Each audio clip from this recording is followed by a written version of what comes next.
pendirian koperasi ini itu bagaimana Pak? Koperasi sudah lama berdiri dari tahun 70, tanggal 21 Oktober tahun 70. Dulu lokasinya di kota Bogor ya. Nah, sekarang ini di kota Bogor, tapi sebenarnya badan hukum kita ada di kabupaten. Karena sebagian besar anggota kita, peternak sapi perah kita ada di kabupaten. Kita ada 2 lokasi di Jalan Baru, kemudian lokasi kantornya sebenarnya secara badan hukum ada di Pamijahan, Desa Pamijahan, Kecamatan Pamijahan, Kabupaten Bogor. Dan susu kita ada di sana 85%, 88% ada di Pamijahan, Kabupaten Bogor. Nah, di sini sebenarnya lebih mewakili kantor besarnya.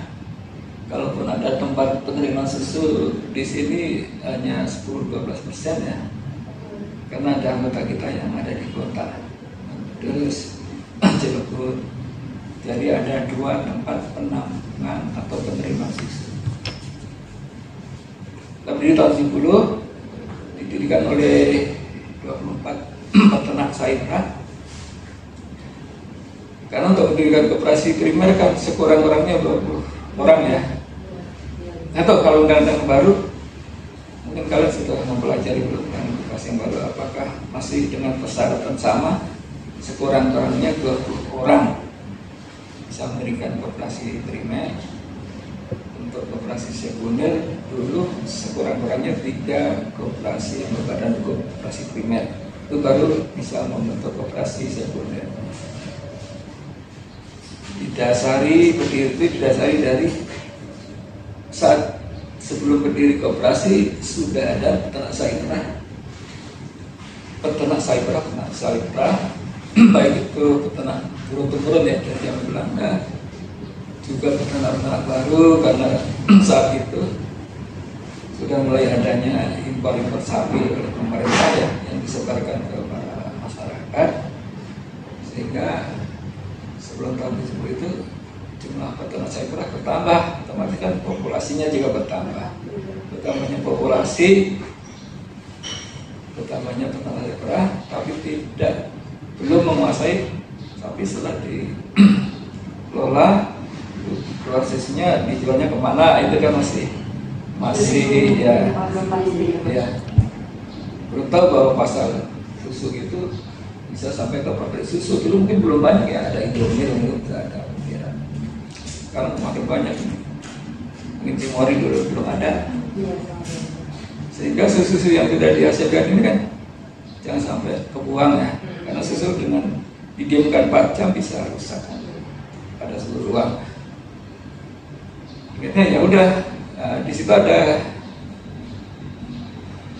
momen di mana pedagang susu atau para pedagang yang tengkulak susu itu memanfaatkan situasi itu. Nah, mereka datang ke peternak-peternak, ke kandang-kandang peternak sapi perah untuk membeli susunya. Dibeli tadi dengan harga gimana hitungan tengkulak ya, dia mungkin akan membeli semurah mungkin. Sementara kan peternak, harga berapa sih idealnya? Ini belum juga bisa berhitung dengan APP-nya, berapa PIP-nya, berapa liter, kalau nggak berapa liter harus dijual harga berapa, belum sampai ke sana. Tapi yang penting kan susu aman dulu, tidak terbuang. Tapi lama-lama kan, setelah lama-lama kok tidak untung antara harga jual susu dengan biaya operasional, handling cost-nya di usaha saya pernah ini, kok nggak memadai. Ya kita lemahnya, mereka kan menjual sendiri-sendiri ya, atau didatangi sama tengkulak. Kenapa nggak bergabung dalam suatu wadah koperasi, sehingga susu bisa dikumpulkan dalam jumlah banyak, bisa bersinergi. Kalau sudah dalam wadah koperasi berbadan hukum, mungkin lebih enak. Kalaupun menjual dalam jumlah yang lebih banyak, bisa dibawa ke Jakarta seperti susu. Mungkin dulu masih milkan masih bisa. Kalau sekarang harus mobil tangki, susu ada di ini. Dulu nggak ada cerita susu ini diuji angka kumannya, dengan TPC-nya berapa. Sekarang harus angka kuman, menentukan harga. Ya. dengan adanya koperasi ini? Ya, jadi dengan adanya koperasi bisa memadai kebutuhan anggotanya, kebutuhan untuk jaminan pasarnya, juga kebutuhan usaha sayurannya misalnya, sekaligus nyari pakan ternaknya kita bikinin atau kita beli, obat-obatannya, para medisnya, tenaga medisnya kan juga kita siapkan. Jadi usaha sayuran ini untuk kesehatan sapinya sudah ada tenaga kita yang hadir, kebutuhan obat-obatan kita untuk obat. Oh, berkembang di obat-obatan. Iya, itu memang usaha-usaha pendukung yang harus disiapkan. Jadi peternak itu enak, susu sudah diambil koperasi, dulu diambil, kalau sekarang diatur sendiri-sendiri. Susu sudah dijamin koperasi untuk dipasarkan bareng-bareng. Obat-obatan yang dibutuhkan untuk kesehatan sapinya kita siap sediakan, termasuk peralatan kandangnya ada karpet segala macam, karpet, ember, arit. Kalau sapi kepingin dikawinkan ada para medis, dikawin sontek ya, inseminasi buatan. Kalau susu sudah jelas ada jaminan operasi bisa menjual Indomil. Waktu itu masih Indomil, ada bendera, ada Cimori ya. Kalau sekarang banyak sekali ada Nutrifood, Cimori, bendera. Nggak tahu Diamond, Indomil. Greenfield jauh, dia punya sapi sendiri ya, ya di Malang. Dan banyak pengusaha, dengan Baros, pabriknya juga di Sukabumi. Permintaan banyak, permintaan susu di koperasi. Dulu berawal dari tadi terus cerita beberapa peternak yang susunya sedikit dijual sendiri-sendiri, tapi harganya nggak jelas, sehingga posisi tawarnya lemah. Makanya untuk koperasi bersinergi, dijual bareng-bareng. Untuk badan hukum ada bantuan dari pemerintah. Dulu kan zaman Pak Harto, koperasi juga dibantu ya, banyak program-program pemerintah, masuk bantuan peralatan tadi sapi, dari impor ya. Sekarang sampai sekarang tahun 22 ya, alhamdulillah masih berjalan. Dan anggota kita sampai 900, tapi yang aktif hanya 140-an. Karena setiap ini ada banyak anggota yang sudah tidak beternak sayuran, nggak paham, tapi nggak diselesaikan hak kewajibannya di koperasi. Jadi gantung. Kalau nggak punya kewajiban sih, udah kita keluarkan sepihak ya udah nggak selesai. Tapi karena ada kewajiban dan itu masih bagian dari catatan di neraca kita sebagai piutang yang belum kita write off, itu masih ada tercatat di dalam buku koperasi sampai sekarang ya. Sementara yang aktif saat ini sekitar 140 peternak sayuran. Omset kita sekarang sudah besar ya, karena 1 liter susu ini kan 1 liter atau 1 kilo ini 8.500. Kalau dikalikan 11 ton per hari kali 30 hari, omset per bulan kan 9 M ya. Omset per tahun itu bisa hampir 50. Belum sampai 50 ke atas. Pajaknya masih pajak di bawah 50 M. Karena permintaannya juga kan nggak cuma di satu produk susu aja ya Pak ya? Iya. Jadi kita punya usaha, spektor bisnisnya memang usaha sayuran atau usaha menampung dan memasarkan susu murni, masih mentah ya susu murni. Kita ada susu olahan tapi sekedar itu saja untuk belanja, utamanya susu murni. Biasanya susu murni, susu mentah sebagai raw material buat industri susu ya. Baru kita usahakan juga pakan ternak, pakan konsentrat, kalau nama di hewannya itu namanya pakan konsentrat, pakan tambahan atau pakan penguat. Disebut pakan tambahan atau pakan penguat karena sapi ini sebenarnya kan cara habitat utamanya kan hijauan. Makanya rumput hijauan, rumput gajah atau yang lainnya. Kalau itu udah bisa diberikan atau bisa mengkonsumsi sekitar 10% dari bobot badannya, paling nggak itu untuk kebutuhan pokok hidupnya sudah dijamin ya dari hijauan tadi. Tapi kalau kurang, tadi ada tambahan tadi pakan konsentrat. Pakan konsentrat muncul setelah sapi ini kekurangan hijauan, juga sapi mulai bunting, ada janin, ada calon anak ya, sehingga bobot badannya naik. Kebutuhan pakan ternaknya akan selalu dihitung sekian persen dari bobot badan. Begitu dia punya susu, 1 liter susu harus ditambahin lagi tuh nutrisi pakannya. Karena setiap 1 liter atau 1 kilo susu harus ditambah sekitar 80 gram protein. Jadi kalau punya 10 liter berarti dari pakan hijau tadi harus ditambahin lagi pakan konsentrat yang mempunyai kandungan proteinnya sebanyak 80 gram kali 10. Jadi harus tambah 800 gram protein. Berarti itu sama dengan sekian kilo konsentrat kan, karena dalam protein kan hanya 18%, 17% dari satuan kilo konsentrat dalam. Mereka harus diberikan sekian kilo konsentrat itu biasanya karena kekurangan hijauan untuk mencukupi kebutuhan pokok hidupnya, kemudian untuk membantu produksi susunya. Kebutuhan pakannya akan dihitung ke sana. Tapi prakteknya di peternak sih enggak akan begitu ya. Prakteknya kalau sapi ini menghasilkan 10 liter kasih 5 kilonya. Jadi rasionya setengah kilo pakan untuk 1 liter susu. Berarti ada perbandingan Ya, dengan syarat tambah dengan syarat pakan konsentratnya tadi harus butuh proteinnya harus 18%. Jadi bahan kering. Ya. Kalau udah bisa tercapai 18%, artinya kalau dia punya 14 liter kasih 7 kilo kan. Jadi kandungan harus 18%, karena kalau kandungan di bawah 18%, 2%, berarti nutrisi itu dengan pemberian normal nggak bisa 1:2, pasti harus lebih dari 1 pemberian pakannya, kan ngejar proteinnya kan. 1 kilogram itu 1 kilo misalnya bahan keringnya dalam 1 kilogram konsentrat, kalau bahan keringnya 88%, berarti kan dalam 1 kilo itu ada 880 gram bahan kering. Kalau 18%-nya sama dengan 18% kali 880 gram, berarti hasilnya kan sekian gram protein ya setiap 1 kilo. Detail bisa menghitungnya, tapi di prakteknya di lapangan nggak seperti itu. Jadi asal klaim kasar 80% ya udah 1:2.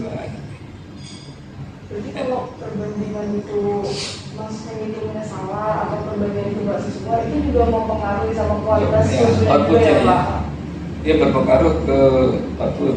Jadi kecukupan nutrisi pakan hijauan dan pakan konsentrat kan ada neraca kebutuhannya ya. Dia akan memberikan kemaksimalan produksi susu secara kuantitas dan kualitasnya. Karena susu dibayarkan dari kualitas lemaknya berapa, terus solid non fat itu bahasa Indonesia bahan kering tanpa lemak. Jadi total solid kalau dikurangi total solid bahan kering kan, total solid itu bahan kering. Kalau bahan kering itu dikurangin kandungan lemaknya, jadi tinggal SNF tadi, bahan kering tanpa lemak karena lemaknya diambil.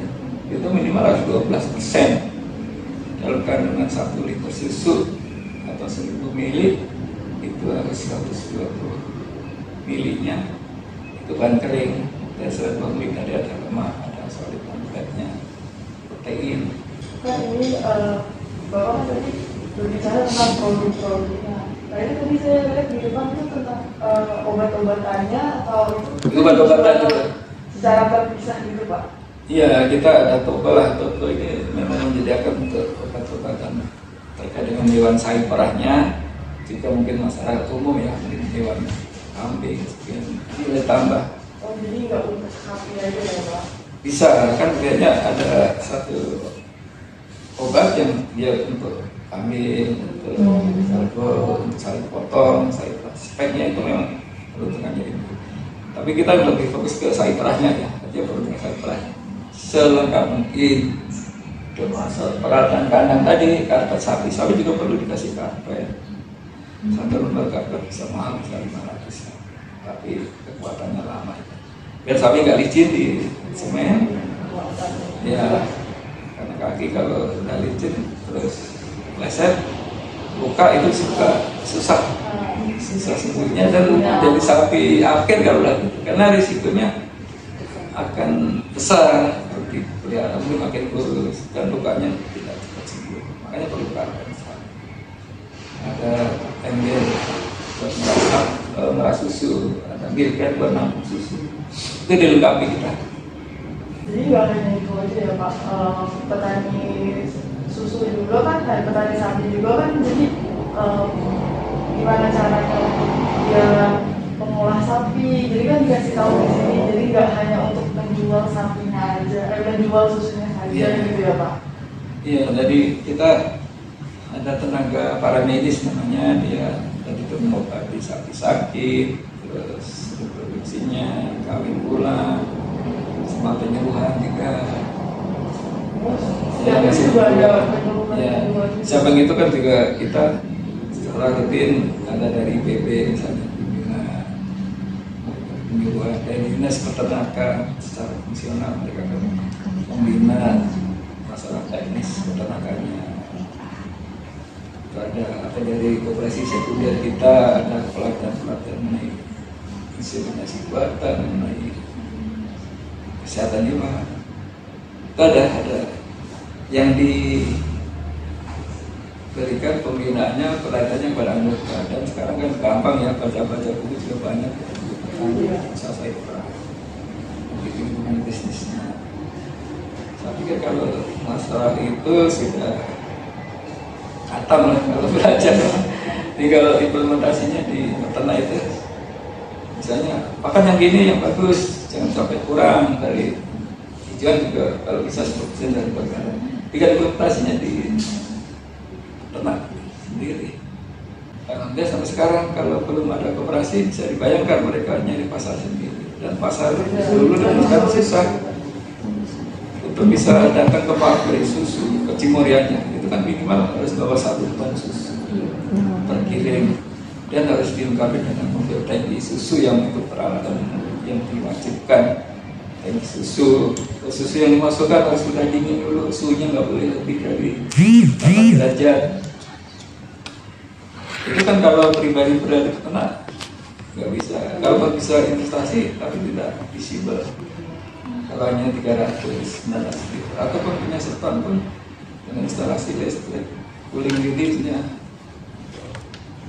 untuk biaya operasional mesin susunya saja coolingnya itu nggak akan. Makanya dengan ada koperasi punya 3 ton, 1 ton, 5 ton, 8 ton, dia punya wadah cooling unitnya untuk storage masalah susu tadi. Kita punya mobil tangki 3 unit, kapasitas 6,7 ton, 5 ton, 12 ton. Jadi kalau kita punya susu banyak bisa dengan 12 ton sekaligus.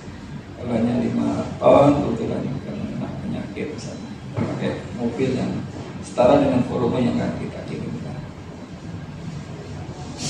Dan susu itu sangat dicari karena sekarang ini kalau kita hitung permintaan susu ke KPS saja bisa 20 ton lebih per hari.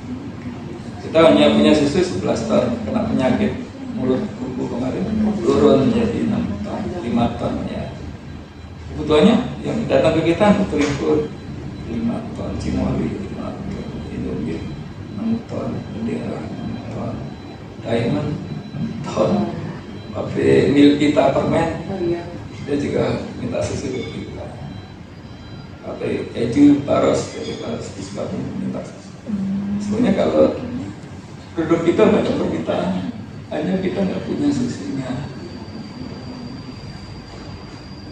Maka kan kita masih impor susu. Kebutuhan susu nasional itu masih impor. Jadi kebutuhan untuk produk jadinya yang kita baru bisa nasional, baru bisa dipasar untuk peternakan sayuran lokal paling di 20% dengan penyakit kemarin paling 15% bisa kita penuhi. Jadi potensi pasar demand jauh lebih besar dari suplai yang kita punya ya, secara nasional maupun secara koperasi.